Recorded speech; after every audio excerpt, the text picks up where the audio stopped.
O tempo de angústia é uma época, eu já falei, em que a humanidade rejeitará de maneira coletiva e definitiva o Espírito Santo de Deus. Na verdade, não é o Espírito Santo que vai sair da terra, porque ele é onipresente.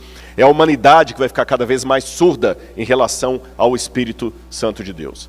Tem outras passagens que falam a respeito disso. Eu já li Jeremias capítulo 30, versículos 5 a 7, para vocês, que Jeremias fala como é que seria, não é?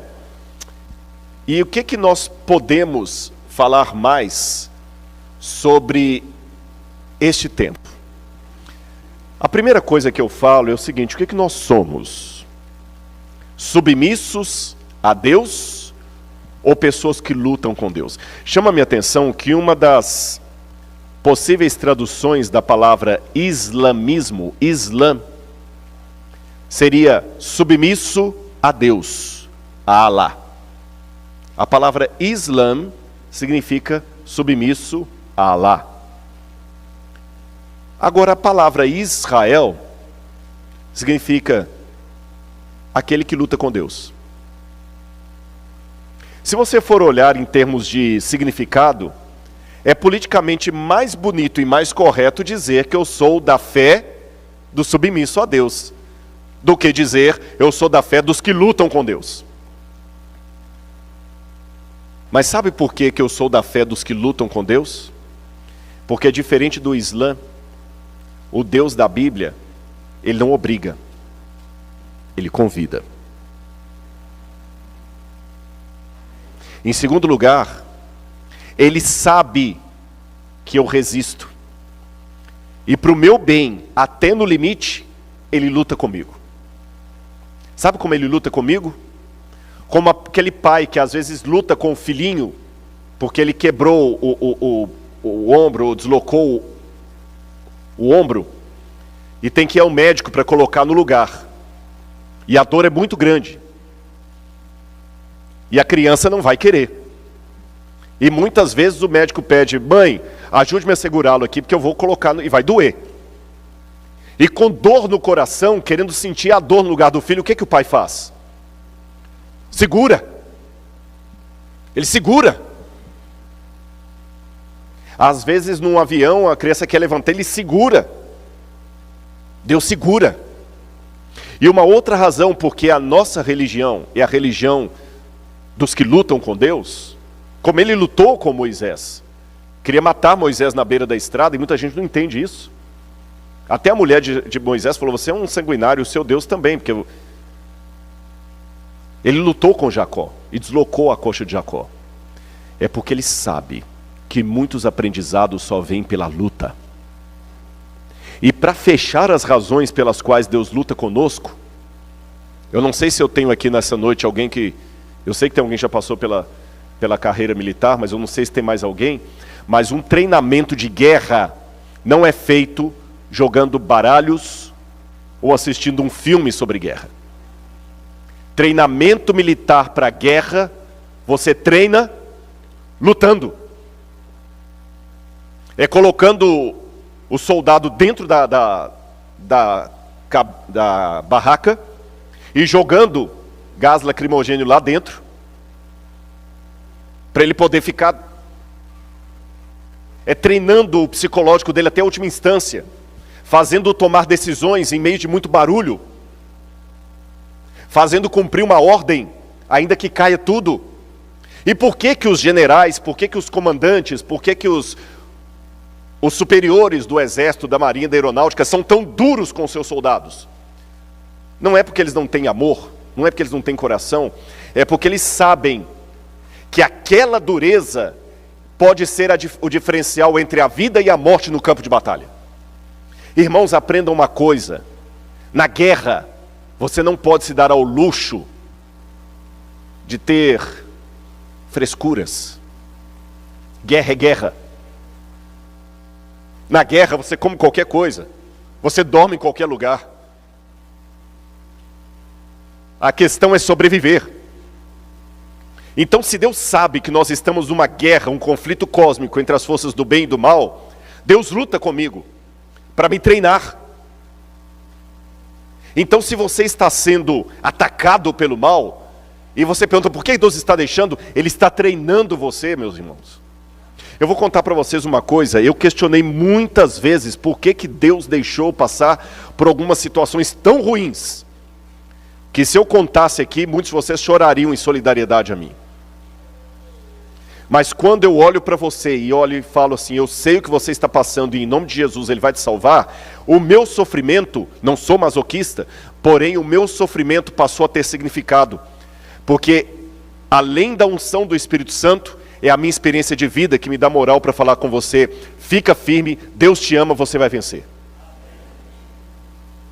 Quantas organizações não governamentais foram criadas por uma mãe que perdeu um filho num acidente automobilístico? Quantas ONGs para livrar jovens das drogas foram fundadas por pais que perderam seu filho para traficantes? Quantas organizações de não violência foram fundadas por famílias que perderam um ente querido por causa da violência? Quantas associações de cadeirantes foram fundadas por uma família, ou quem sabe por alguém que ficou cadeirante devido a uma imprudência no trânsito do outro? Quando o seu sofrimento passa a ser significativo para a sua vida ou do seu semelhante, aí você consegue ter paz. Você só não tem paz quando o seu sofrimento não tem significado.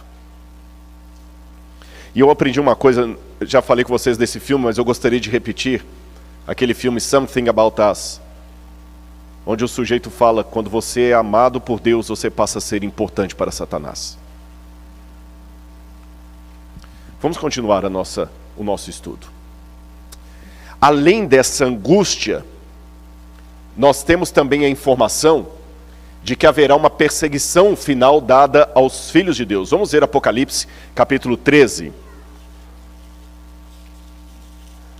Apocalipse, capítulo 13.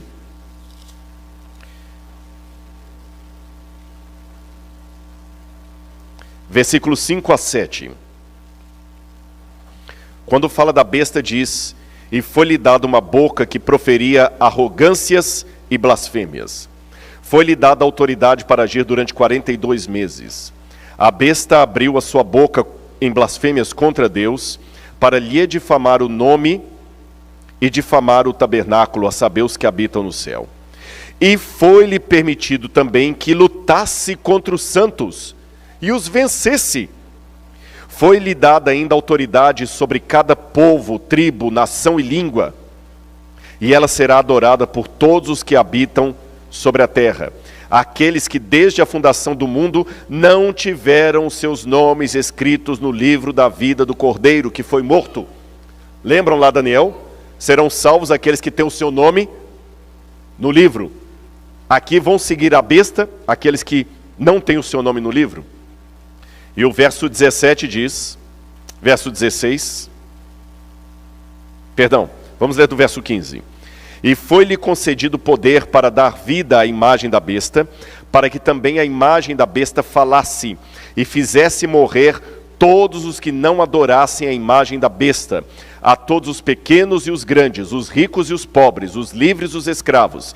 Faz com que lhe seja dada certa marca, na mão direita ou na testa, para que ninguém possa comprar ou vender, senão aquele que tem a marca, ou o nome da besta, ou o número do seu nome.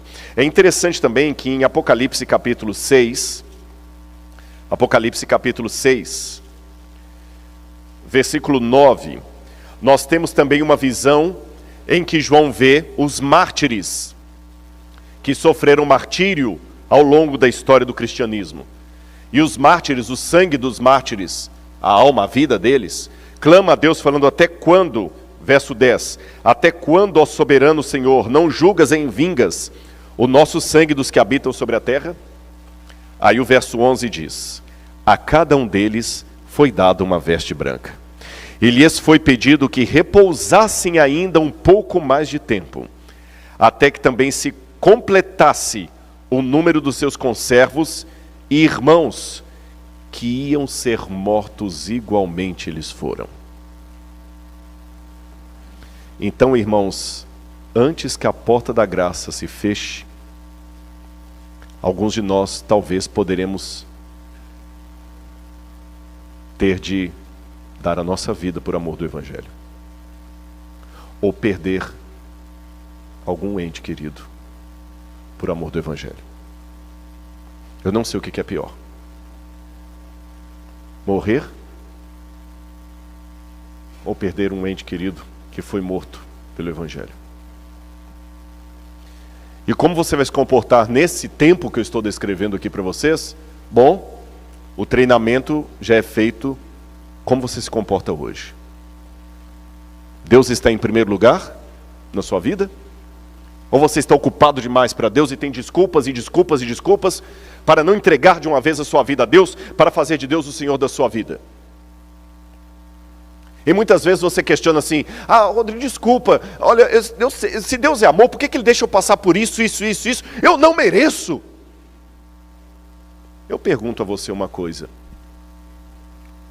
Jesus merecia a rejeição que Ele teve? Merecia?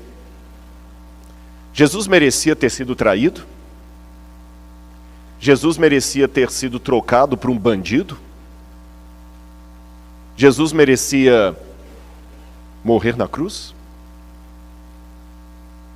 Se Ele não merecia e passou por tudo isso, por que você se julga melhor do que Jesus, achando que você não merece?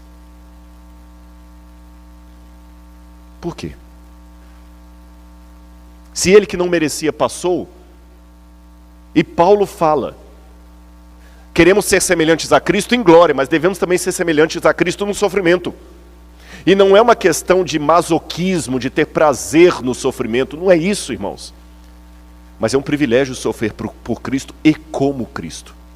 Nós não podemos sofrer como Cristo no sentido de salvar alguém através do meu sangue, porque eu não sou redentor. Mas Jesus falou: eles me odiaram, vão odiar você também. Agora, nós temos várias formas como os teólogos entendem esse tempo de angústia que eu acabei de descrever para vocês. Alguns teólogos da linha preterista acham que o tempo de angústia é apenas aquela angústia que Judá e Jerusalém passaram antes da destruição do templo no ano 70. Eu não concordo com isso. Há outro grupo de teólogos que acreditam que o tempo de angústia é apenas o sofrimento que a igreja passou ao longo das eras. Eu também penso que não, porque é um tempo de angústia muito específico. Outros pensam que o tempo de angústia será um caos no governo do anticristo. Eu estou nessa linha aqui. Só que nessa linha tem dois grupos de teólogos: os pré-tribulacionistas e os pós-tribulacionistas. Um acredita que a igreja vai ser arrebatada para não passar pela grande tribulação. Outros acreditam que não, que a igreja vai ficar aqui e enfrentar a grande tribulação. Pós-tribulacionistas, eu sou desse grupo. E um último grupo que eu não concordo também é o grupo idealista, que acha que o tempo de angústia é apenas uma metáfora para qualquer angústia da vida. Vamos ver aqui o que diz a história da igreja sobre isso. Aquela ideia, vou revelar para os irmãos uma coisa que vai surpreendê-los. A doutrina pré-tribulacionista, que ensina que a igreja vai ser arrebatada, essa doutrina só foi criada no final do século XVIII.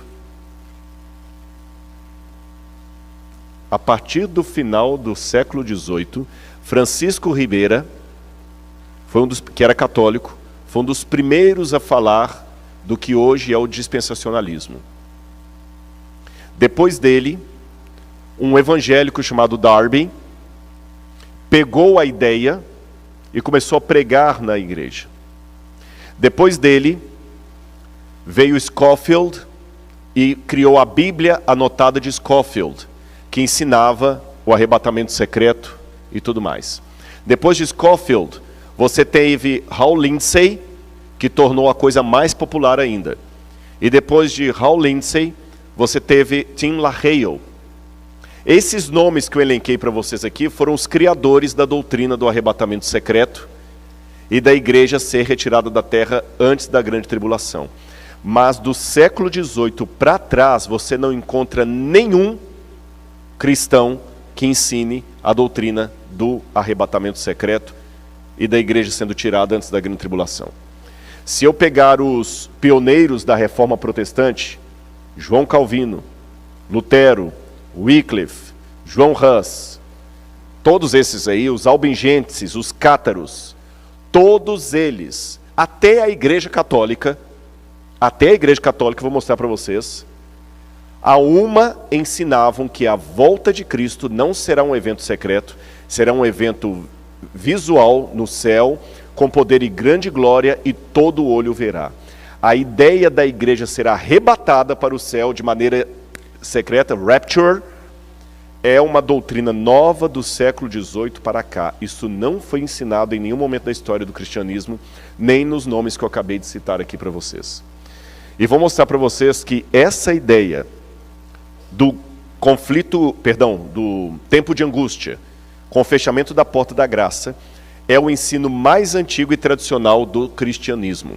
Quer ver? Vou dar apenas alguns exemplos, porque senão ficaria muito demorado aqui. Esse é o Didache. O Didache é o ensino dos 12 apóstolos. É um documento do 2º século que traz um pouco, é como se fosse um manual da igreja. O Didache é um manual de evangelização. O que as pessoas deveriam saber antes de se tornarem cristãs. E no Didache está escrito o seguinte sobre o tempo de angústia. 2º século, hein? Quando a ilegalidade aumentar, eles vão odiar, perseguir e trair uns aos outros. Então o enganador do mundo aparecerá reivindicando ser o Filho de Deus. E ele fará sinais e maravilhas, e a terra será entregue em suas mãos. E ele fará coisas iníquas que não foram vistas desde o início do mundo. Então a humanidade entrará no fogo da provação, e muitos serão levados a tropeçar, e muitos perecerão. Mas aqueles que perseverarem em sua fé serão salvos da maldição. É interessante que alguns, e olha que isso, eu quero chamar a atenção do Didache, porque o Didache foi escrito numa época em que as pessoas tinham na memória ainda o ensino do apóstolo João. Vocês entenderam? Que conheceram pessoalmente João. Eles estavam muito próximos da fonte apostólica. Alguns falam, não, mas a Bíblia fala, no Apocalipse fala que Deus promete que Ele vai nos livrar da provação. Então a igreja vai ter que ser tirada antes, Rodrigo. Não. Livrar da provação não significa ser retirado dela, mas ser salvo em meio a ela. Deus não livrou os companheiros de Daniel da fornalha ardente, impedindo-os de passarem pelo fogo. Olha como é o livramento de Deus. O livramento da fornalha ardente foi permitindo-os passar pela fornalha ardente e salvando-os em meio ao fogo. O livramento de Noé e sua família não foi tirando-os antes que o dilúvio caísse. Pelo contrário, como é que Deus livrou Noé e sua família? Deus os livrou dentro da arca em meio ao dilúvio. Deus não tirou Noé da terra antes que o dilúvio caísse. Deus não tirou os companheiros de Daniel da fornalha antes que o fogo acendesse. Então a promessa de Deus que vai livrar o povo naquele dia, na minha compreensão, é em meio àquele dia. Vamos continuar. Um grande teólogo batista, George Ladd, um dos maiores especialistas em escatologia, infelizmente já falecido, escreveu livros maravilhosos sobre teologia sistemática. E esse livro, The Blessed Hope, a Bendita Esperança, ele afirma claramente que a bendita esperança não é a libertação da tribulação, é a união com o Senhor em sua vinda. George Ladd entendia que a volta de Jesus é um acontecimento histórico real no céu e não um arrebatamento secreto da igreja. E como ele, nós temos vários outros teólogos protestantes, Matthew Henry, que eu podia citar para vocês, Adam Clarke, e outros mais, Delitzsch, até o catecismo católico. Lembra que eu falei com vocês que até a igreja católica, você sabe o credo, né? Crê em Deus Pai Todo-Poderoso, Criador dos céus e da terra, e tal. E quando chega no final do credo diz, está sentado à direita de Deus Pai Todo-Poderoso, de onde há de vir a julgar os vivos e os mortos. Então vocês estão notando que essa aqui é uma doutrina que ela está permeada no cristianismo, no catolicismo, no protestantismo, no adventismo. Olha o que diz o catecismo católico. Antes da segunda vinda de Cristo, a igreja precisa passar por uma provação final que sacudirá a fé de muitos crentes.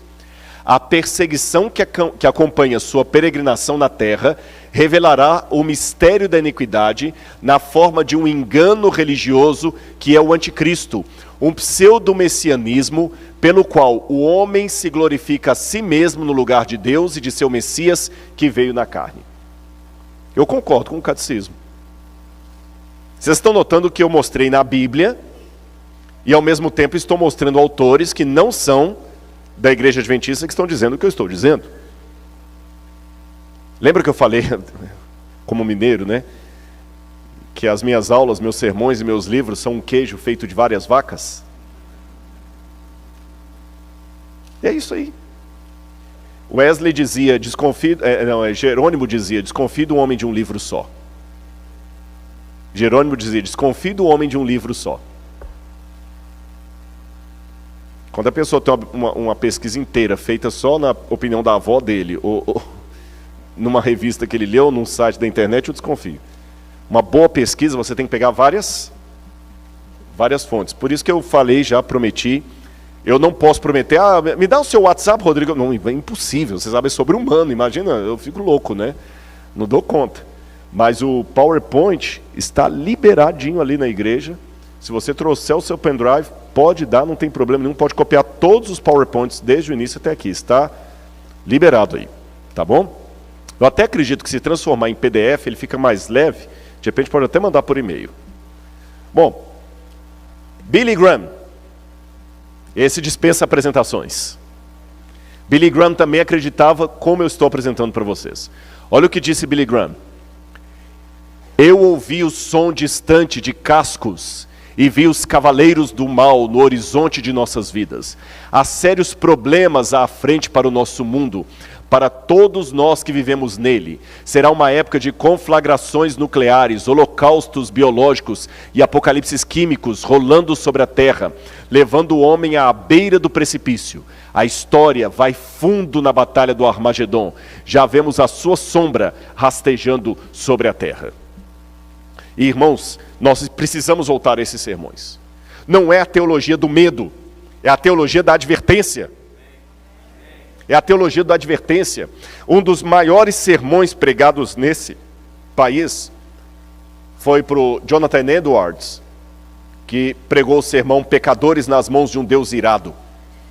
Ele descrevia o inferno com uma forma tão vívida que as pessoas se agarravam nos bancos da igreja com medo que o chão abrisse e elas caíssem. Mas hoje o diabo virou uma figurinha. Ninguém mais leva a sério. E se me permite, eu gostaria de ler uma autora adventista também, Ellen White, que em consonância com todos esses autores que eu apresentei, Ellen White também diz algo que eu até coloquei ali, não há o que exagerar. Ela diz o seguinte: o tempo de angústia como nunca houve está prestes a manifestar-se sobre nós. E necessitamos de uma experiência que agora não possuímos e que muitos são demasiado indolentes para obter. Dá-se muitas vezes o caso de se supor maior angústia do que é em realidade. Não se dá isso, porém, com relação à crise diante de nós. A mais vívida descrição não pode atingir a grandeza daquela prova. Naquele tempo de provações, toda alma deverá estar por si mesma em pé diante de Deus. O que ela está dizendo? Tudo que você vai falar na vida, você pode exagerar. Você pode exagerar. E os meus companheiros aqui, quem de vocês, estou falando para os homens diretamente, quem de vocês nunca contou uma história e a esposa dá uma corrida? Não, meu irmão, não foi tudo isso não. Quem não passou por isso que atira a primeira pedra. Aí o carro estava vindo a 250 por hora. Meu amor, não é? Tinha umas 2.000 pessoas lá. Não, meu bem, tinha umas 300. Tudo que você vai descrever, você pode exagerar. Porém, com relação àquele tempo do fim, não há como exagerar. Por pior, por mais dantesco que você apresente o quadro, ele não é nem uma pincelada do que vai ser. Por isso que eu não tenho medo de falar que eu temo aquele dia. Deixe-me fazer uma aparente crítica que um descrente pode fazer. Rodrigo, isso aí não é síndrome de vitimismo? De fato, os sociólogos e os que trabalham com psicologia social dizem que o vitimismo pode ser uma forma social de compensar a identidade de grupos religiosos inexpressivos. Ele está presente na linguagem que usam e em sua cosmovisão. Ou seja, quando o grupo não faz diferença nenhuma, a maneira que ele encontra psicológica de sobreviver é falando que o mundo todo está contra ele. E esse, de fato, é o comportamento de seitas. Uma seita é aquela que acha que só vão ser salvos os que fazem parte dela. Se você não faz parte dela, por mais nice guy que você seja, você não vai ser salvo. Eles são inexpressivos. Aí eles criam uma cosmovisão de vitimismo, o mundo contra nós versus o mundo. E quando alguém mostra o erro deles, eles estão tão fechados, tão enclausurados nessa ideia de vitimismo, que ele consegue enxergar que você está indo contra a verdade de Deus. Síndrome de Messias. Aí surgem casos terríveis, como o de David Koresh, aquele da Guiana, Jim Jones, o pastor do diabo, reuniu um grupo ali, e quando todo mundo foi lá, põe todo mundo para se matar, porque o mundo está contra nós. Não, isso aqui, nesse caso específico, não é síndrome de vitimismo. Porque eu mostrei que o cristianismo, de um modo geral, já tem essa crença arraigada há muito tempo. E se você duvida, Rodrigo, é impossível que o mundo inteiro vá se voltar contra um grupo de fiéis? Não, olhe para trás na história e você vê que é possível. O mundo também duvidou que Hitler faria o que fez. Aliás, duvidou tanto que eu conheci em Belo Horizonte uma senhora, ela já está com mais de 90 anos. E na sua infância, ela foi da escolinha de Hitler na Alemanha. Ela foi da escolinha de Hitler. E ela falou para mim pessoalmente, Rodrigo, até hoje eu tenho dificuldade de acreditar que Hitler fez tudo aquilo que o povo fala. Porque qual a imagem que ela tinha do Führer? Um homem passando cortês com todo mundo, sedutor. As mulheres eram apaixonadas com Hitler. E quando ele falava, ele encantava as pessoas. A Alemanha, na Primeira Guerra Mundial, saiu em frangalhos. As pessoas levavam um carrinho de marco alemão para voltar com um pedaço de pão e uma salsicha para casa. Passavam fome. No inverno rigoroso da Alemanha, muitos morriam de frio porque não tinham nem madeira para poder aquecer uma lareira. Hitler tirou a Alemanha do buraco. Hitler salvou o povo alemão. Hitler trouxe de novo orgulho para o povo alemão. E ele fez o povo alemão acreditar que eles não eram maus, que eles não eram escória. Ele trouxe a dignidade. Ele enalteceu os alemães. Ele tornou a Alemanha uma superpotência. Muitos alemães não acreditavam que milhões de pessoas estavam sendo mortas. Parecia teoria da conspiração. Nem os Estados Unidos da América acreditaram. Nem Roosevelt, no primeiro momento, acreditou. Einstein custou a convencer alguns alemães da ameaça... Einstein custou a convencer alguns americanos da ameaça que Hitler representava. Quando Einstein escreveu a carta dele alertando sobre a bomba atômica, muitos americanos não acreditaram em Albert Einstein. Por isso que os aliados chegaram só no fim. E até hoje há pessoas que acham que é mentira esse negócio de 6 milhões de judeus mortos. Mas eu sei que não é. Eu já visitei o campo de concentração nazista. Eu conheço judeus que perderam parentes. Olha, irmãos, dificilmente uma coisa me irrita tanto quanto uma vez um irmão de igreja mandou uma carta para mim, entregue por outro lá. E se esse irmão estiver assistindo hoje, que ele trema, porque eu não estou nem aí.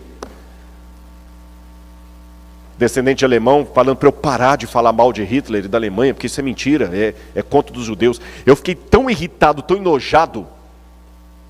Aí eu pensei, não, mas ele é um irmão da igreja há muitos anos. Eu falei, olha, desculpa, esse irmão ele tem que mudar a cabeça dele. Eu desconfio da salvação dele falando uma besteira dessa.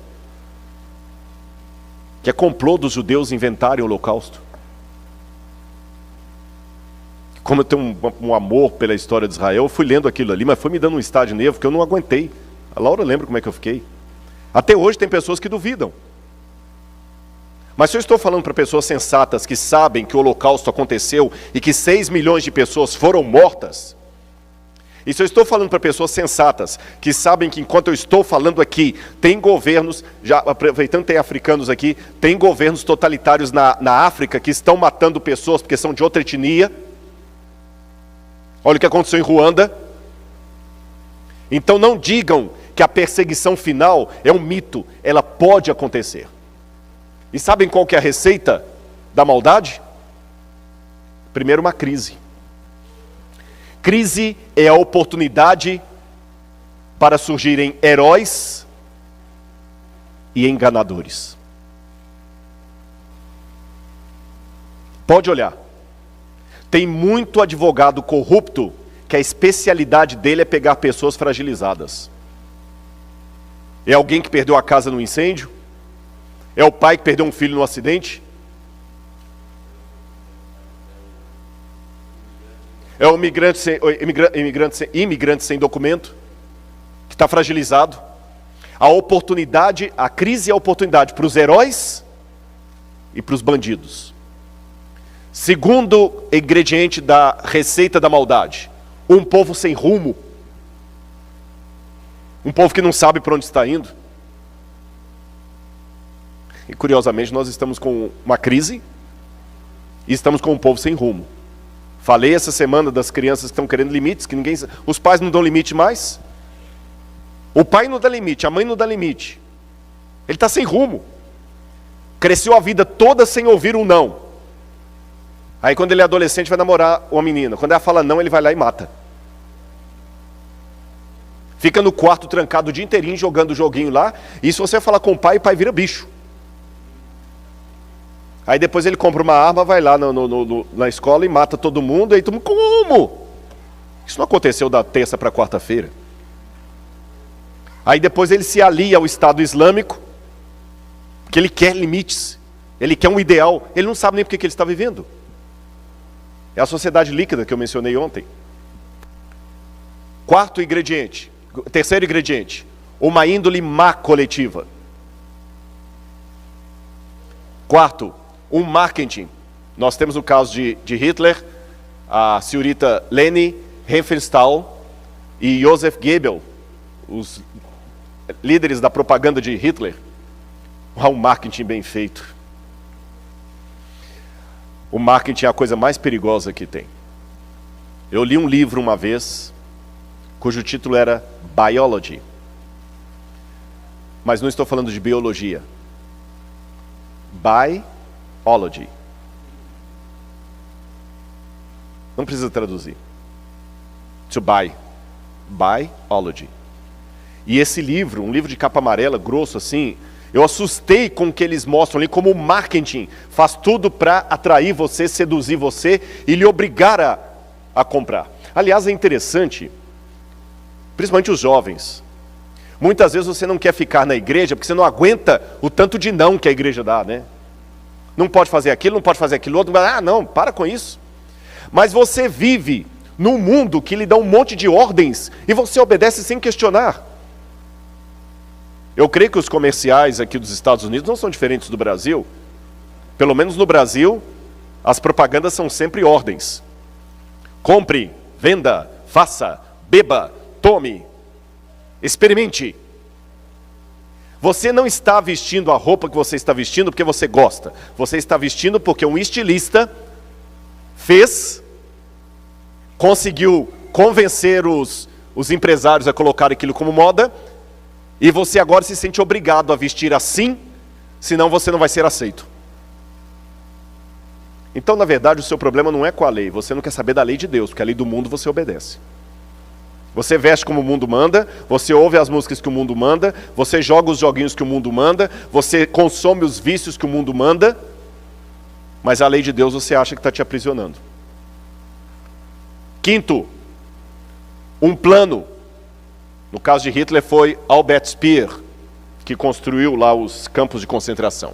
Sexto, um discurso de mentiras e sedução. E sétimo, o interesse de Satanás. Dei para vocês aí a receita de uma maldade coletiva. Agora, irmãos, já que eu estou comparando o passado com o presente, deixe-me falar desse cavaleiro aí, Thomas Malthus. Em 1798, Thomas Malthus assustou o mundo com uma previsão apocalíptica, catastrófica. Thomas Malthus, ele fez uma previsão e ele percebeu, em 1798, o ano que marca o tempo do fim, que o crescimento da população seguia uma escala geométrica, mas a produção de alimentos seguia uma escala aritmética. Logo, você tem mais pessoas nascendo do que alimento sendo produzido. Então, Thomas Malthus, é até chamada teoria malthusiana, ele falou assim, que o mundo vai entrar no caos, e só vai sobreviver quem tiver mais força, para brigar com o outro pelo alimento. Essa teoria de Thomas Malthus foi tão forte, que Charles Darwin, ao escrever o livro Origem das Espécies, ele admitiu que foi a teoria de Thomas Malthus que deu o insight para ele trabalhar a teoria da evolução das espécies, a evolução do mais forte.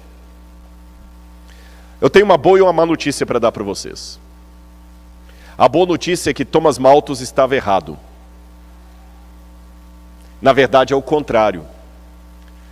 A população cresce em escala aritmética e os alimentos em escala geométrica. O mundo produz mais alimento do que gente. Essa é a boa notícia. A má notícia é que os alimentos estão concentrados numa fatia muito pequena da população. Então agora alguns teóricos estão voltando a falar do neomalthusianismo. Estão reacendendo a teoria de Thomas Malthus com medo de o mundo entrar numa crise de violência e guerra civil sem precedentes por causa da escassez de alimento e água. Eu quero falar de um outro estudo feito por um psicólogo, John Calhoun, Behavioral Sync, o ralo comportamental. Eu até printei ali o artigo científico dele. John Calhoun, ele pegou vários ratos daquele Norway Rats e colocou dentro de uma gaiola. E ele percebeu que os ratos têm um comportamento muito semelhante ao comportamento humano. Por exemplo, os ratos, eles tinham a via pública e nenhum rato fazia a sua toca na via pública. E nenhum rato entra na toca do outro, mas ele sempre transita na via pública. Como aqui nos Estados Unidos, no trespass. Respeitam. As ratazanas só eram cortejadas por um macho, ou por vários machos, quando ela entrava no cio. Ela escolhia com qual macho ela ia ter os bebês, e o macho escolhido procriava com ela e ajudava a criar os bebês. E o macho saía, trazia comida e entrava para a casinha. Parecia uma sociedade humana. Só que John Calhoun fez o seguinte, ele começou aos poucos a tirar o alimento, ou dar a impressão para os ratos que o alimento estava pouco. Irmão, sabe o que começou a acontecer? O comportamento dos ratos foi mudando. Foi mudando e eles começaram a se destruir. E o que chamou a atenção de John Calhoun no final, quando vários ratos começaram a se matar, é que agora, por exemplo, quando a escassez de alimento começou, os ratos mudaram o comportamento deles. Por exemplo, agora a ratazana não era mais cortejada pelos ratos quando ela entrava no cio. Mesmo fora do cio, a ratazana era atacada por 3, 4, 5 machos de uma só vez. E violentada. e depois morta. E alguns ratos chegavam e faziam relação com o cadáver. Começou a acontecer entre os ratos canibalismo. As relações começaram a ficar de curta duração. Os ratos começavam agora a devorar os filhotes assim que nasciam. Alguns ratos começaram, que eles chamavam de sondadores, começaram a andar apáticos no meio dos outros. Outros começaram a se reunir em gangues. Os ratos começaram a se alojar, tinham uma espécie de um tubo, onde antes o alimento era dado. Os ratos começaram a se alojar naquele tubo e os dominantes ficavam no topo e obrigavam os mais fracos a vir trazer comida para eles.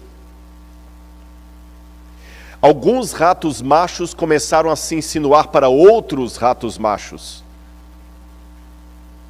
E algumas ratazanas fêmeas começaram a se insinuar para outras ratazanas fêmeas. E antes que alguém me critique, está falando contra, estou apenas descrevendo o que está no artigo do John Calhoun. Se você está achando ruim, processe John Calhoun, num processo que ele morreu.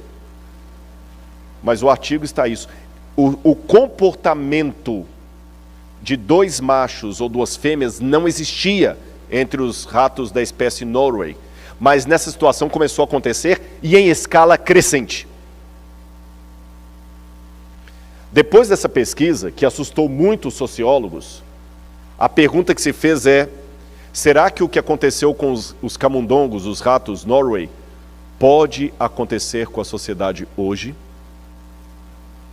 John Calhoun morreu, a pesquisa dele, a resposta não foi dada, mas até hoje existem alguns psicólogos behavioristas de psicologia comportamental que ainda se fazem a pergunta com medo de uma resposta. Será que os experimentos de John Calhoun demonstram o que pode acontecer com a humanidade se houver escassez de alimento? Bom, Jerusalém, quando o alimento estava escasso, as mães começaram a comer as crianças. E as pessoas começavam a se matar. O neomalthusianismo que eu falei com vocês, ele está sendo revisitado, porque hoje, apesar de haver mais produção de alimentos do que nascimento de crianças, há 4 segundos é o tempo que separa cada uma das mortes no mundo por fome. Acabou de morrer alguém agora por fome no mundo. Morreu mais um. Morreu mais um. A cada 4 segundos, uma pessoa morre por fome no mundo. Por isso que alguns estão reacendendo a teoria de Thomas Malthus, que o alimento está escasso. 1 em cada 6 habitantes do planeta passa fome. Quase 1 bilhão de pessoas. 1,4 milhão de crianças correm risco iminente de morrer de fome. Mais de 1 bilhão de pessoas, 18% da população mundial, não tem acesso à quantidade mínima de água para o consumo. Entre 100 pessoas, uma estaria morrendo de fome. Se o mundo fosse reduzido a 100 pessoas, entenderam a comparação? Se o mundo fosse reduzido a 100 pessoas, significam que 15 estariam desnutridas, 21 com excesso de peso. Eu tenho outros números aqui que eu acabei não colocando. Enquanto isso, no mundo de Deus, um estudo observa que, apesar dos progressos nas últimas décadas, cerca de 800 milhões de pessoas não têm comida suficiente. No total, seriam necessários 267 bilhões de dólares por ano para acabar com a fome no mundo. Se eu quiser acabar, além da fome, com os problemas de saneamento básico, habitação e outras coisas mais, eu precisaria de 1,2 trilhão de dólares no mundo para poder acabar com isso. E onde é que nós vamos conseguir essa quantidade de dinheiro? Eu vou falar com vocês onde é que a gente vai conseguir essa quantidade de dinheiro.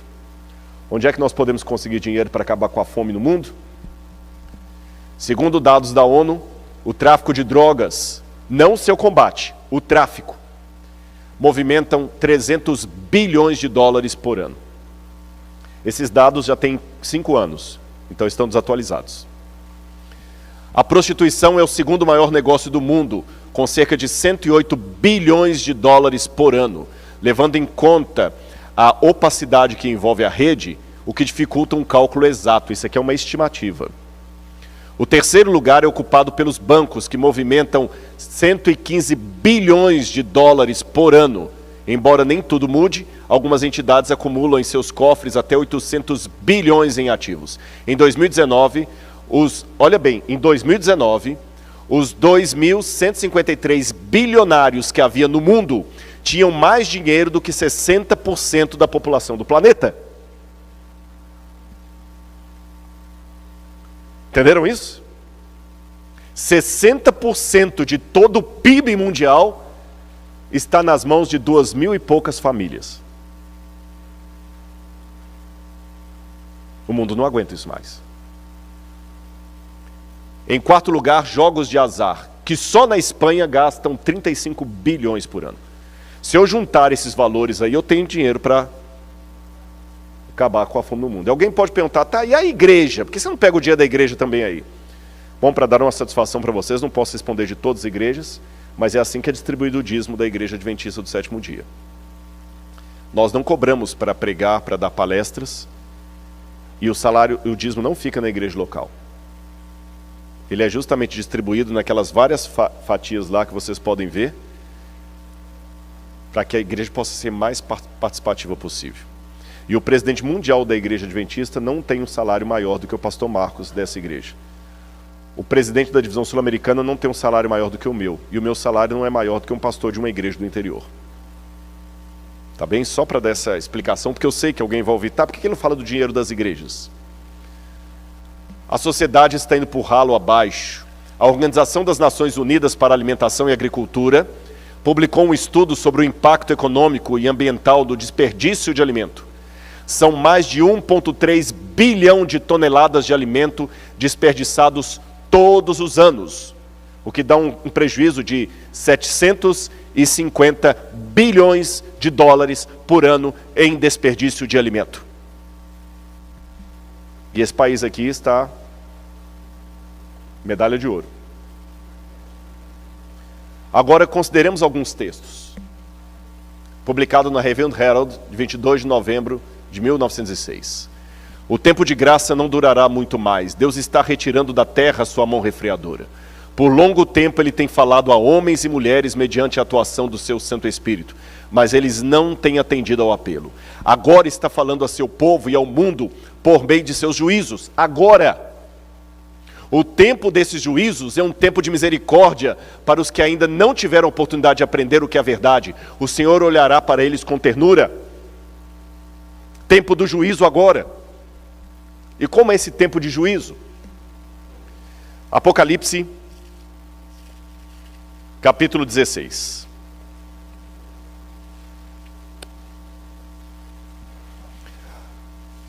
Assim diz na minha Bíblia: ouvi uma forte voz vinda do santuário, dizendo aos 7 anjos: vão e derramem sobre a terra as 7 taças da ira de Deus. 2 explicações aqui. Em primeiro lugar, fique com a Bíblia aberta. A ira de Deus. Esse é um assunto que precisa voltar para o púlpito. Jesus ficou, com todo respeito, Senhor, o Senhor entende por que eu estou falando isso. Jesus virou um palhaço, um tolo, um frouxo. Mas esse Jesus frouxo não é o Jesus que a Bíblia apresenta. Ele é um cordeiro, mas ele também é leão. Ele é um cordeiro que pode irar. E coloque uma coisa na sua cabeça: Deus está mais interessado em salvar você do que uma mãe de tirar um filho de uma casa pegando fogo. Mas se você não quiser ir para o céu, Ele não vai obrigar. O raio de fogo e enxofre vai cair sobre você. E Deus não vai mudar o céu para que o seu filho mimado entre lá a qualquer custo. Deus ama mais o seu filho do que você, mas Ele não vai tornar o céu um playground só para que o seu filho mimado entre ali de qualquer jeito, como você exige que o mundo tem que ser para adaptar o seu filho. Professor, por que meu filho tirou nota baixa? Pastor, melhora o seu sermão que meu menino não quer ir à igreja. Essas músicas não atraem os jovens. Não é o céu que tem que adaptar a mim, sou eu que tenho que adaptar ao céu. Deus se ira. E dura coisa é cair nas mãos de um Deus irado. Ele ama você, mas Ele também se ira. Segunda coisa que eu quero explicar. Essas pragas vão cair depois que a porta da graça se fechar. Porque eu não vou poder entrar no mérito da questão, que tomaria muito tempo, mas o Apocalipse mostra que essas pragas acontecem depois que o santuário se encheu de fumaça. Então significa que Jesus já está voltando para buscar o seu povo. Nesse ínterim que Jesus vem buscar o seu povo, é que acontece o tempo de angústia. Porém, vocês sabem que as conjunções adversativas, elas têm uma importância. Porém, gotas dessas pragas do Apocalipse já começaram a cair hoje, antes da porta da graça se fechar, para que Rodrigo e você acordem. E eu não tenho medo de falar que o Covid já é uma demonstração da ira de Deus. E antes que alguém me repreenda e fale assim: Rodrigo, não fale isso, não seja desumano com os que morreram por Covid. A minha mãe morreu por Covid, você está sendo desrespeitoso. Deixe-me colocar uma coisa para você. Daniel era uma pessoa fiel a Deus, sincero. Daniel não estava em apostasia. Daniel não estava idolatrando falsos deuses. Quando o cativeiro da Babilônia veio como castigo de Deus sobre o povo, Daniel foi poupado? Então, eu não posso, por amor a Daniel, negar que o cativeiro da Babilônia foi um castigo de Deus. Porque isto é o que os falsos profetas diziam na época de Jeremias. Jeremias dizia: Nabucodonosor vai vir, e este é o castigo de Deus, porque vocês estão brincando com fogo. Aí chegavam os falsos profetas e falavam assim: Jeremias, você é um perturbador de Israel. Não fale isso. Tenha mais respeito com as famílias vitimadas pelos babilônios. Talvez alguém até diria, estou parafraseando, tenha mais respeito com Daniel. Quer dizer então que Deus castigou Daniel, Jeremias? Não, Deus não castigou Daniel. Mas Jesus falou: no mundo, 3 aflições. Tem de bom ânimo, eu venci o mundo.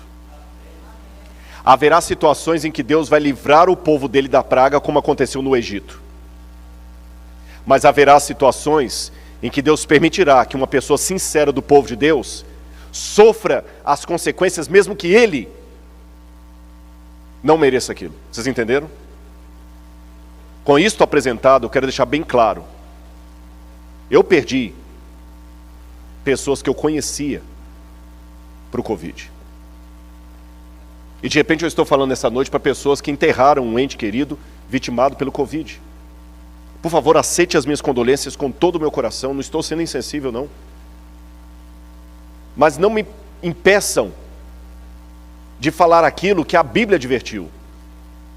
E antes que você pergunte: e por que Deus deixou a minha mãe morrer de Covid, sendo que ela não fez nada de mal para ninguém? Eu repito a história da Bíblia. O que Daniel fez de mal para ir para a Babilônia? O que Jesus fez de mal para cair na mão dos romanos? Eu posso amanhã contrair esse vírus e morrer. Eu não estou isento. Até hoje eu não tive. Mas quando eu falo eu não tive Covid, foi uma casualidade. Não é que a minha esposa teve, eu não tive. O que João Batista, né? O que João Batista fez demais para cortar a cabeça dele? O próprio Paulo. O anjo foi lá, livrou da prisão num dia, mas não livrou da prisão no outro dia. Mas sabe o que Jó falou? Ainda que ele me mate, nele esperarei. Então, irmãos, eu não tive Covid, não é porque eu sou mais santo do que ninguém. Eu não tive porque não tive. E se eu pegar Covid amanhã e morrer, estou falando sério. Hoje eu recebi a notícia que um ex-professor meu de teologia está na UTI. com Covid. Se eu pegar amanhã o Covid, e vocês ouviram, gente, o Rodrigo pregou pra gente, ele pegou um Covid, foi entubado e morreu.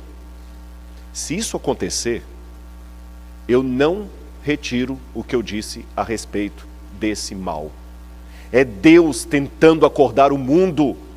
C.S. Lewis dizia, o sofrimento é o megafone de Deus que grita para um mundo que insiste em ficar em silêncio. O mundo está muito lá. Tem uma passagem da Bíblia que eu quero ler com vocês, que é uma passagem que vai assustar muita gente. Irmãos, em 20 minutos eu termino isso aqui, mas eu quero passar essa mensagem porque ela é muito importante. Abra a Bíblia comigo em Eclesiastes e preparem para se assustar com um texto pesado. Um texto pesado. Eclesiastes, capítulo 7, versículo 1. Olha na sua Bíblia que texto politicamente incorreto. Olhe na sua Bíblia que texto complicado. A boa fama é melhor do que um bom perfume. E o dia da morte é melhor do que o dia do nascimento. Melhor é ir à casa onde há luto do que à casa onde há banquete. Vou parar aqui. Vocês querem que eu leia de novo? Melhor é ir à casa onde há luto. Quem acredita na palavra de Deus, diga amém. Você concorda com isso? Pode ser sincero. Eu vou ajudar você. Eu não concordo. Não concordo. Rodrigo, vai ter um velório hoje. Vamos lá, beleza, eu estou dentro. Se tem uma coisa que a faculdade de teologia não prepara a gente, nós aqui estudamos teologia, é para funeral. Por mais que o professor de teologia aplicada ensine como é que você se comporta num funeral, né, aquelas aulas de teologia pastoral, como é que por mais que o manual da igreja sugira alguns versos para ler, a gente vá de preto, faça isso, por mais, a gente não está pronto, irmãos. A pior coisa para um pastor é expulsar um demônio ou sepultar um ente querido da igreja. Não estamos preparados. E como é que a Bíblia fala que é melhor ir à casa que tem funeral do que à casa que tem festa? Eu digo a você por quê. Preste atenção nas pessoas durante um funeral. Eu tive um funeral aqui de irmãos nessa semana. No funeral você fica assim, oh meu pai, o que eu fiz? Você pensa na sua vida todinha. Você pensa no seu ente querido. Gente, e se eu morresse? Você dificilmente vai parar para pensar na vida com um copo de cerveja na mão, comemorando a vitória do campeonato de futebol do seu time. Ali você quer curtir. Mas quando você recebe uma notícia, está com câncer. Seu filho está com câncer. Irmãos, em um segundo a sua mente pensa tanta coisa. Quantas pessoas estão à beira da morte ou perto de um ente querido e falam o seguinte, nessa hora a gente fala, como é que eu estava correndo atrás do vento? Você passa a valorizar coisas que na hora da festa você não valoriza. Deus não é um sádico que gosta que nós soframos. Mas irmãos, eu estou falando da minha experiência própria. Tem gente que vem pelo amor, tem gente que é só pela dor. Vamos voltar a Apocalipse 16, as pragas. Eu disse para vocês que elas vão cair depois do fechamento da porta da graça. Porém, gotas delas Deus permite que caiam hoje. Querem ver como é que caem? Olha aqui o verso 2. O primeiro anjo foi e derramou sua taça sobre a terra. E apareceram úlceras malignas e dolorosas nas pessoas que tinham a marca da besta e adoravam a sua imagem. Isto ainda não aconteceu em plenitude, vai acontecer depois do fechamento da porta da graça. Porém, gotas já estão acontecendo agora. Os livros de medicina, cada ano ficam maiores, com a maior quantidade de doenças que vão descobrindo e sistematizando ali. Segundo flagelo. O segundo anjo derramou sua taça sobre o mar, e o mar se tornou como sangue. Se tornou em sangue. Sangue como de quê? De morto. Irmão, sangue de morto é que cor? Preto. Não é vermelho. Sangue de morto é líquido? É viscoso. Qual é o cheiro de sangue de morto? Como estão os rios e fontes d'água com a poluição? Não estão como sangue de morto? Olha o problema do abastecimento de água no mundo. Pular para o quarto aqui. O quarto anjo derramou sua taça sobre o sol e foi-lhe dado queimar a humanidade com fogo. As pessoas se queimaram com um intenso calor e blasfemaram o nome de Deus que tem autoridade sobre esses flagelos, porém não se arrependeram para darem glória a Deus. Alguns afirmam a camada de ozônio, que está com buraco. Outros negam o buraco na camada de ozônio. Eu não sou cientista da área para me posicionar a favor ou contra o buraco da camada, a teoria do buraco na camada de ozônio. Mas uma coisa eu sei, que as calotas de gelo estão derretendo e a Terra está ficando cada vez mais quente, sim. Perceberam o que está acontecendo? São um megafone de Deus. Olha o que disse o livro, segundo Mensagens Escolhidas: as pragas de Deus já estão caindo sobre a terra, arrebatando edifícios suntuosos, como um sopro de fôlego do céu. Esses juízos não farão com que os cristãos professos caiam em si. Deus permite que sobrevenham para que o mundo se acautele, para que os pecadores temam e tremam diante dele. É Ellen White que escreveu isso aqui. Outro aqui também de Ellen White. Um pouquinho das taças da ira de Deus já tem tido permissão para cair sobre a terra, o mar, afetando os elementos da natureza. As causas dessas condições incomuns estão sendo investigadas, mas inutilmente. Deus não tem impedido que os poderes das trevas levem avante sua nefanda obra de poluir o ar, uma das fontes de vida e nutrição, com um miasma fatal. Não somente é afetada a vida vegetal, mas o homem sofre de epidemias. E antes que alguém fale o seguinte: essa mulher é uma falsa profetisa. Deixa eu contar para você uma coisa. Ela escreveu isso em 1891. Hoje é redundante o que ela escreveu. Mas em 1891, sabe quantos cientistas falavam sobre poluição? 0. Nenhum. O primeiro livro escrito falando sobre poluição do ar, e que mesmo assim foi ridicularizado pelos cientistas, foi Silent Spring, de Rachel Carson, publicado na década de 1930. 1930. 40 anos depois que Ellen White falou aquilo, é que surgiu o primeiro livro alertando para a poluição do ar. Quando ela falou aquilo na época, nem os adventistas podiam endossar aquilo. 40 anos depois que foi surgir o primeiro livro e foi ridicularizado pela ciência. Demorou mais 20 anos depois disso para a ciência começar a falar de poluição. Então, quando eu falei com os irmãos, não que as pragas sejam apenas questão de poluição. As pragas vêm direto do santuário de Deus. Mas o que vemos hoje podem sim ser um sinal do que está acontecendo. E como é que Satanás prepara o terreno para o tempo do fim? Paulo falou que os homens perversos irão de mal a pior, enganando-se e sendo enganados. Então, o que Satanás faz? Primeira coisa, alienação. Ele quer alienar as pessoas. Cria alienação, enche a mente com informações inúteis. Muitos cristãos hoje ficam preocupados só com a tentação, mas tem um outro grande perigo para os cristãos: a distração. Qual a diferença, Rodrigo? Vou falar qual é. Tentação, ler revista pornográfica. Distração, ler o The New York Times o dia inteiro. Ninguém vai te recriminar porque você está lendo o The New York Times. Você pode até abrir o seu celular e alguém fazer uma busca ali do histórico e achar lá The New York Times, The Washington Post, a Folha de São Paulo. Não é nada que você tenha um histórico de sites que ninguém pode ver. Só que o tempo que você gasta nesses sites permitidos pode tirar você da leitura da Bíblia, da Palavra de Deus, da comunhão. Cuidado com a distração. Glutonaria e intemperança. Mensana corpore sano. Estão cada dia nos convencendo a comer mais papel e isopor. Síndromes psíquicas.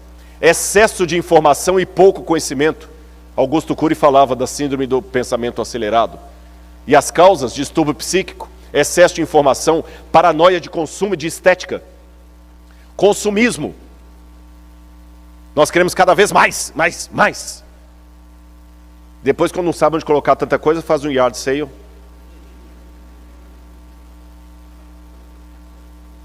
Geração rebelde sem causa, já falei sobre isso.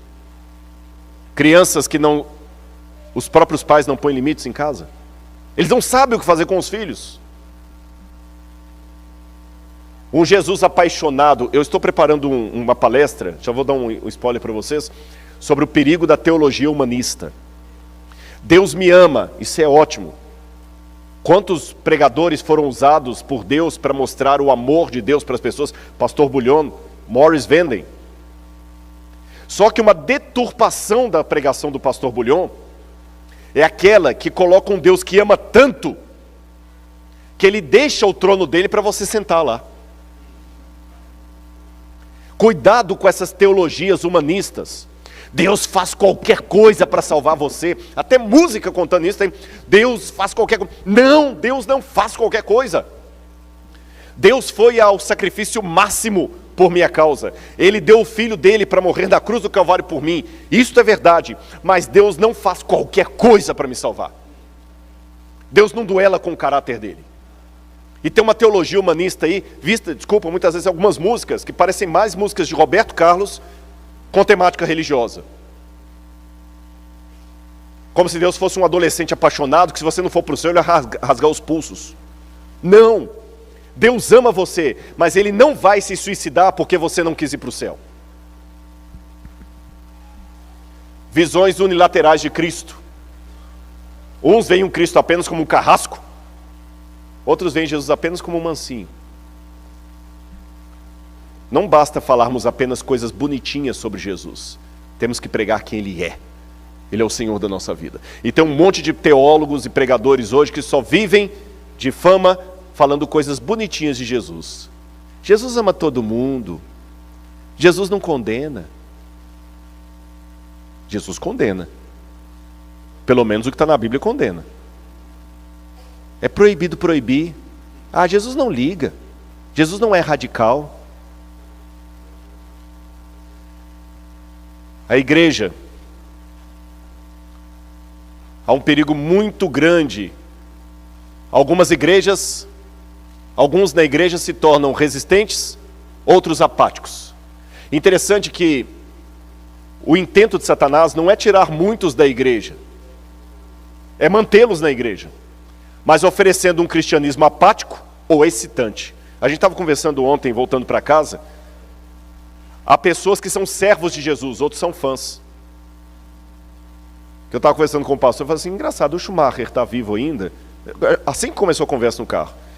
Ele está vivo ainda, tem como. Eu falei, e gastou toda a fortuna dele para manter a esposa, né? Eu falei, engraçado, cadê os fãs do Schumacher? Eu pastor, os fãs na hora, o fã, ele só é fã enquanto está tendo glamour. Quando a pessoa sai da vitrine, o fã deixa de ser fã. E tem pessoas que não querem ser servos de Jesus, querem ser fãs de Jesus. Há igrejas lotadas de fãs de Jesus. Jesus é legal. Aí ele customiza Jesus do jeito dele. Mas quando Jesus apresenta a cruz, perde a graça. Crise externa, crise interna no meio do povo de Deus. Irmãos, para terminar, o livro Grande Conflito diz o seguinte: para a sabedoria humana, tudo isso parece agora impossível. Mas ao ser retirado dos homens o Espírito de Deus, o qual tem o poder de reprimi-los, e ao ficarem eles sob o ataque de Satanás, que odeia os preceitos divinos, onde acontecer coisas estranhas. Quando o amor e o temor de Deus são removidos, o coração pode tornar-se muito cruel. Eu termino esse sermão antes da música, dizendo uma coisa para vocês. Lembrem, vocês estão apenas ouvindo as minhas reflexões. Irmãos, eu também tenho medo do que está por vir. Eu não tenho vergonha de confessar isso para a igreja. Você ficou assustado com esse sermão? Eu também estou. Eu também estou assustado com a crise que aguarda o povo de Deus. Muito assustado. E eu não tenho vergonha de falar para os irmãos visitantes que estão aqui que uma grande parte dos adventistas do sétimo dia, é com lamento que eu digo isso, mas eu não vou mentir para vocês. Tem muita gente que está visitando aqui que vem de outras igrejas. Quando a crise chegar, uma grande parte dos que estão aqui agora vão pular para as fileiras do adversário. Uma classe numerosa. Eu não posso dizer quem é quem, porque, como eu falei na parábola do joio e do trigo, o meu papel é crescer e dar fruto, não é saber quem é quem. Mas pela profecia, eu sei que uma grande parte vai pular para as fileiras do adversário. Eles chegaram a ver as coisas quase sob a mesma luz. Mas em chegando a aprovação, too much for them. Foi muito para eles. Não porque Deus deu uma carga maior do que eles podiam suportar. Não. É porque eles passaram a vida inteira brincando de salvação. E não estão preparados para o conflito. As coisas de Deus sempre Ele deixa para depois. Ele não quer se comprometer. Ele não quer arriscar. Ele não quer ficar mal na fita. Eu não posso apontar o dedo para ninguém aqui. Porque se eu fizesse isso, eu estaria pecando perante Deus.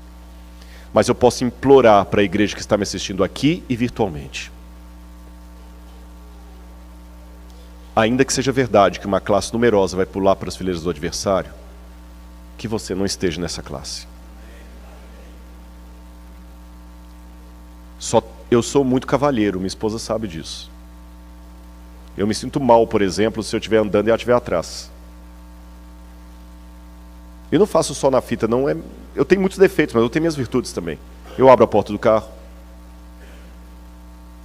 Eu carrego o peso. Mas só tem uma coisa que ela não espere que eu dê à frente para ela: o reino dos céus. Lá você vai ter que entrar sozinho, com Jesus. Mas eu digo em termos... E não entregue o reino por causa do seu filho, do seu cônjuge, por causa do seu namorado, por causa do seu emprego. Essa crise vai vir, já sabe por quê? Porque hoje todo mundo está igual. A única forma que eu tenho de saber quem é joio e quem é trigo aqui dentro, estou me incluindo. Nem você sabe até que ponto eu sou sincero ou sou um hipócrita. Só tem um jeito.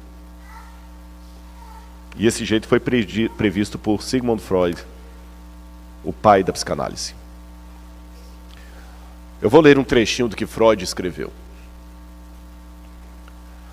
Deixe alguém tentar expor à fome diversas pessoas de maneira uniforme.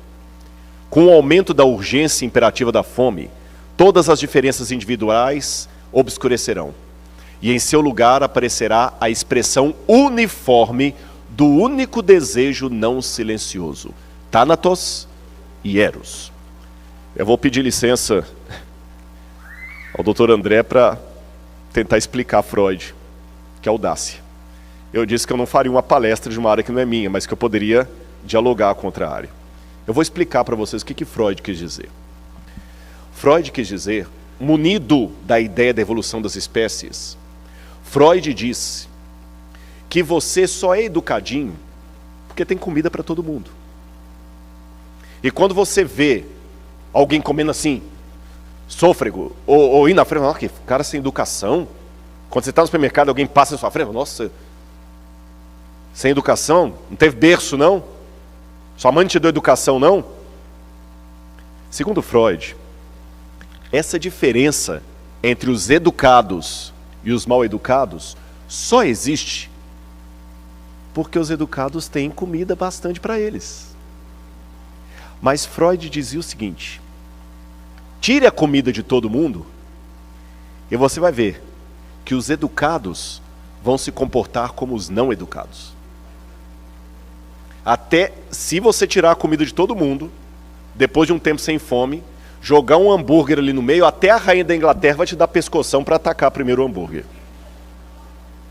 Porque Freud dizia que as duas... Lembra? Por causa da evolução das espécies, Freud dizia que as duas únicas entidades perenes dentro de nós são o eros, que é a necessidade de afeto, especialmente sexual, e o thanatos. Não é que Freud fala tudo de sexo, não, mas o afeto. E o thanatos, que morte, necessidade de sobrevivência. Para sobreviver e ter afeto, você faz qualquer coisa. É por isso que um homem excitado estupra primeiro para pensar depois. É por isso que uma pessoa com fome, ele mata primeiro para pensar depois. Freud disse. Só que eu posso discordar de Freud baseado num outro ex-discípulo de Freud, Viktor Frankl, que foi o fundador da terceira escola de psicanálise de Viena. Viktor Frankl falou o seguinte: o que o Dr. Freud falou, sentado nas poltronas de veludo vitorianas, foi bonitinho para a imaginação dele. Só que Freud conseguiu fugir da Europa na época da guerra, e ele não foi parar na mão dos nazistas. Eu, Viktor Frankl, fui parar na mão dos nazistas. Viktor Frankl esteve 2 vezes em Auschwitz e 1 vez em Dachau. 3 campos de extermínio, e sobreviveu. E Viktor Frankl disse: eu vi na prática o que Sigmund Freud idealizou na teoria. E na prática, eu percebi que é o contrário do que ele falou que acontece. Porque na hora que o alimento foi tirado dos judeus,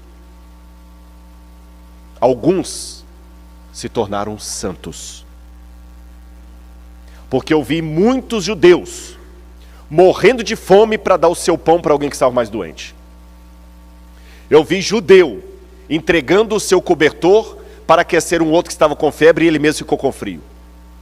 Eu vi judeu se voluntariando a ser enforcado no lugar do outro. Mas eu também vi judeus se prostituindo a troco de um pedaço de batata. Eu vi judeu entregando o seu irmão judeu apenas para ganhar as botas dele depois que ele fosse enforcado. Então, diferente do que Freud falou, quando a escassez acontece, não é que todo mundo fique igualado no teor animalesco.